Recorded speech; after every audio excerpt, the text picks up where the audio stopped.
The Kingkiller Chronicle is filled with so much mystery. Patrick Rothfuss has woven in enough little details and clues to keep readers theorizing during the long wait for the Doors of Stone. There are countless questions that hinge on that unreleased third book, and I don't know when or if we'll be getting it, but I want to talk about all those mysteries that need answers. I haven't made a video on the Kingkiller Chronicle by Patrick Rothfuss for quite a while now, but I'm finally back to it. I always end up returning to these books. I took a break because honestly, some of the controversy around the charity, it's really brought my excitement down for the series a bit, but I still love talking about these books with you guys. And I wanted to give an update about my in-depth summary for The Wise Man's Fear. I have had a lot of people asking me, where's part 2? Like I said, I just needed to take a break, I guess, but now I'm back to it, I'm working on that, and I will put that out very soon. But today, I wanted to make a video talking about some of those big mysteries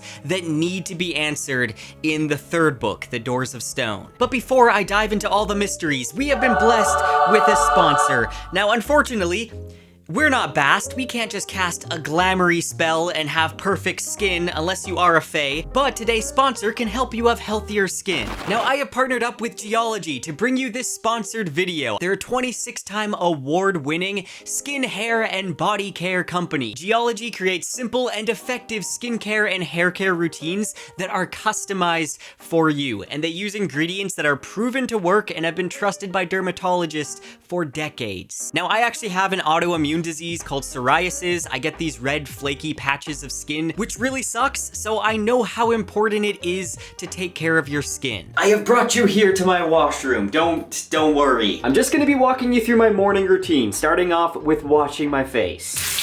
The bergamot and juniper just smell so refreshing. And for those of you that don't like any scents, there is a no scent option as well. Now, I would say that the moisturizing morning cream is my favorite. It has SPF 15 to help protect you from those rays. Okay, nighttime routine now. I wash my face again, and then I use this eye cream. I have dark circles under my eyes, probably from a lack of sleep and staying up editing videos all night. But this, I've already been noticing a little bit of a difference. You will be surprised at how good your skin will be by using Geologie. For a limited time, you can use my link in the description or the QR code on the screen and enter the code CAPTURED100 to get 100% off. They're offering you a free trial of this 26-time award-winning skincare routine.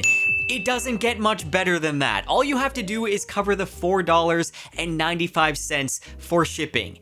That's it. This is hands down the best deal that's out there, better than anything on their website. But wait, there's more. On top of that, they'll give you up to an additional 30% off of a skin, hair, or body care add-on of your choice when you add it to your trial. Believe me when I say this, you might never see this offer again, so get it while you can. And thank you to Geologie for sponsoring the video. One of the big things that needs to happen in Book 3 is Kvothe and Bast's first meeting. At the very beginning of The Name of the Wind, they already know each other, and we learn that Bast is one part assistant to Kvothe, one part student, and one part mischievous fae who serves his own ends. You could say that he's a character of 3 parts. Oh, come on! While he may appear human, he's in fact a fae under a glamour spell that hides his cloven hooves and his fully blue eyes. Now, as we all know, part of Kvothe's fame is that he's one of the few mortals who has traveled to the Fae realm and survived to tell the tale. Now, Bast obviously is from the Fae. He's over 150 years old and a noble of the Fane courts. His full title is Bastus, son of Remen, Prince of Twilight, and the Telwyth Male. Now, Bast and Kvothe have a seemingly close relationship, but the origins of which are not really known. Many fans believe that Bast could be Kvothe's son, since time moves differently in the Fae, or Bast is Kvothe's father, or insert various relative theories. But all we know is that Bast seems to deeply care and respect his Reshi. He seems to have an overarching plan to restore Kvothe's power by making him remember his past and all the things that he's accomplished. But how did he and Kvothe meet? This is the question everyone is dying to know. In The Wise Man's Fear, it's casually mentioned that he's met Denna, Kvothe's on-again, off-again love interest. So it would appear that the two have known each other for at least a little while, but to date, Rothfuss has kept the details of their meeting very unclear. And clearly, Bast is going to play a large role in Book 3. I mean, really, Bast has kind of driven the story for a large part. He's the one who invited the Chronicler to the Waystone Inn. He intends on setting the world right by bringing his master back to his full power. But what is Bast's underriding motive? It's hard to say whether Bast is a character we can actually trust. I mean, he's a creature of pure desire. So there must be something that he gains out of all of this. Now this one should come as no surprise. Despite the series being called the Kingkiller Chronicle, we have yet to see any king be killed. There is a serious lack of king killing. One of the biggest questions I believe we all have is who is the king that Kvothe kills? King Roderick Calanthus is the one that's spoken of in the first 2 books, but it's said that he kills the Poet King, and the current king in the present day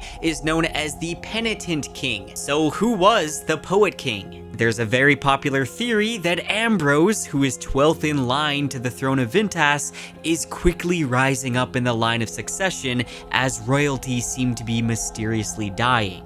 All it takes is one tragic massacre of royalty and he'll end up becoming the Poet King. Another fan theory is that Simon, who also loves poetry and also has royal blood, will end up on the throne, and Kvothe killing his best friend would be a huge tragedy. Merciful Telu, I hope it's not Sim. Now I have been meaning to make a full video going over theories on who the king is, so let me know in the comments if that's something you want to see. Another mystery I have been dying to know is what's inside the thrice-locked chest located in Kvothe's bedroom in the Waystone Inn. It's made of the rare Roa wood, and there seems to be no seams on it, and no hinges. And of course there are the mysterious 3 locks. 1 lock of iron, 1 of copper, and 1 that is unseen. That is very, very mysterious. Kvothe himself can't open the chest. He tries various methods to open it, and he can't. And he even challenges Bast to figure out a way to open it, which most likely explains the weird alchemical stuff going on in the basement. I think that Bast is trying to find out how to open the chest. Now clearly, there seems to be an affiliation to the Thrice-locked chest and the Lockless Box, or the Lockless Box. I mean, they both have a very similar construction and description. But this cryptic chest seems to vex Kvothe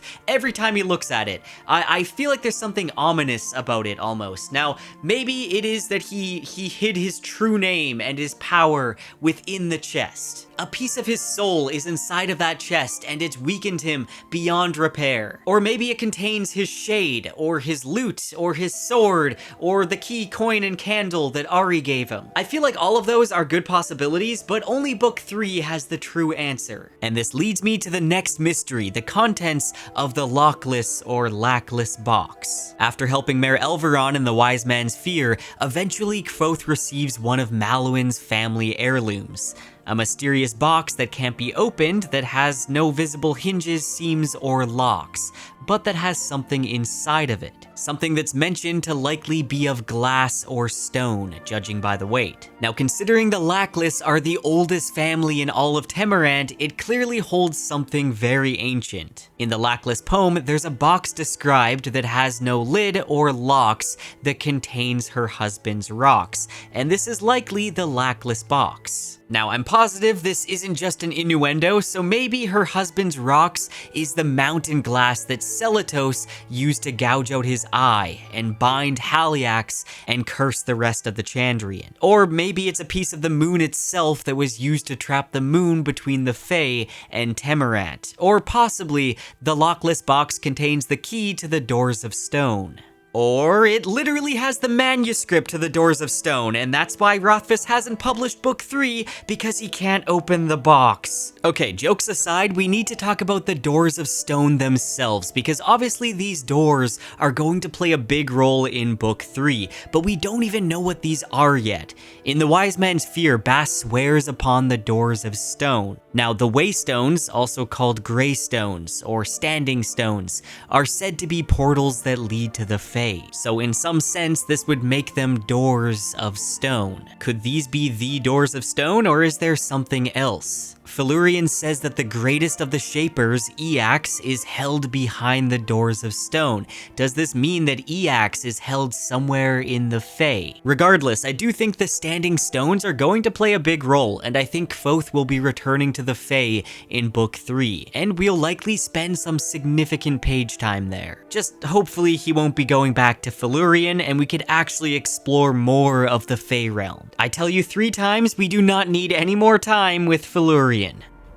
The Chandrian. What's their plan? Are they alive in the present day? Now, in the present, when Kvothe is telling their story, he's talking about the Chandrian without a trace of fear. And we know that when people talk about them, the Seven hunt them down, which leads me to wonder what their endgame is. But why is Kvothe, or Kvothe, so confident when speaking about the Chandrian? Has he already killed them? Has he somehow obtained their curse and become something of a Chandrian himself, with his sign being the third silence? Or is he confident in saying their names because by the time he's finished his story, he plans on trapping all 7 of them at the Waystone Inn for one final showdown? A battle that he knows will likely end in his own death. After all, he is a man that is waiting to die.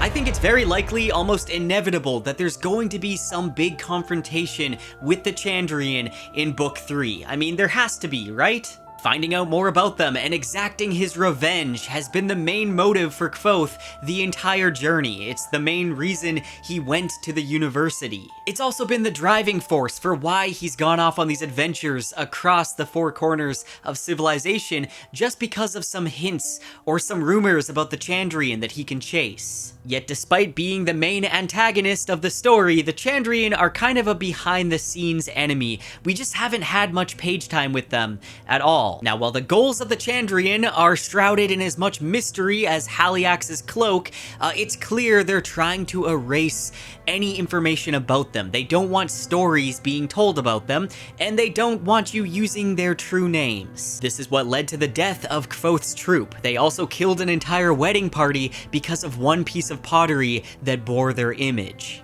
Then there's the time that Kvothe attacked a bandit camp, only to later discover that the bandits were being run by none other than Cinder. They are actively trying to erase themselves, but is it possible that we've seen them moving incognito?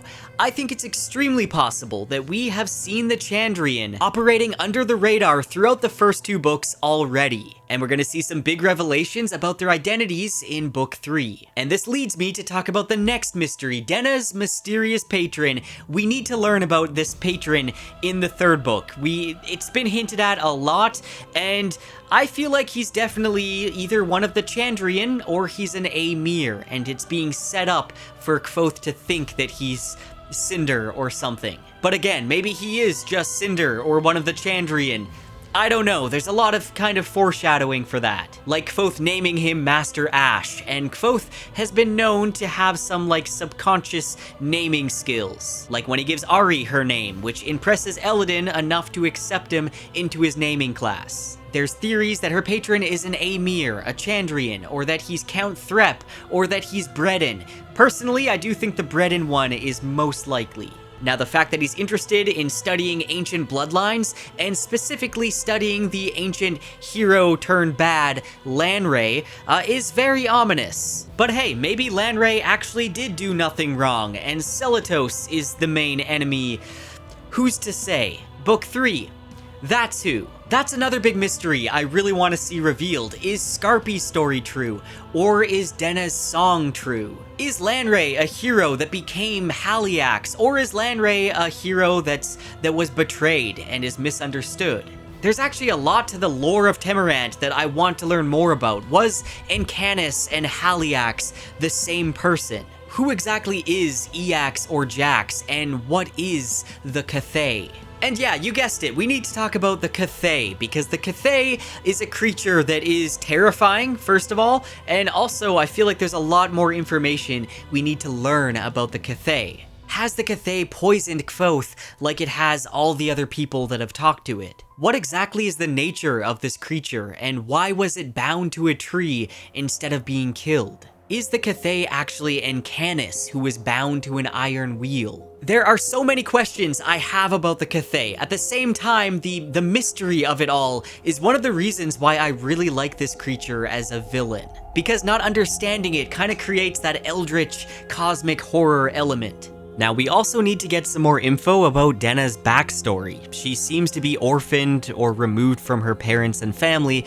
and possibly just as traumatized as Kvothe from her childhood. She's also constantly changing her name. There's a lot of mystery around Denna, and why is Denna very interested in magic that is writing things down? She seems to be practicing some type of Yillish knots. In the Wise Man's Fear, we've seen her put braids in her hair that seem to convey some message, or spark some emotion in those that see it. And some fans even believe the letters that she writes Kvothe are coded. So clearly there's a lot going on with Denna that we just don't know yet. And what's happened to Denna in the present day? For some reason I feel like there's been some tragedy that's happened, and that's why her and Kvothe aren't together. Now, at some point, we know that Kvothe loses his powers and he changes his name to Kvothe, and obviously we need to see that happen. Now, we know that Kvothe has made an oath to Denna about uncovering her patron, and it's likely that he ends up breaking this oath. I swear, I won't attempt to uncover your patron. I swear it on my name and my power. I swear it by my good left hand.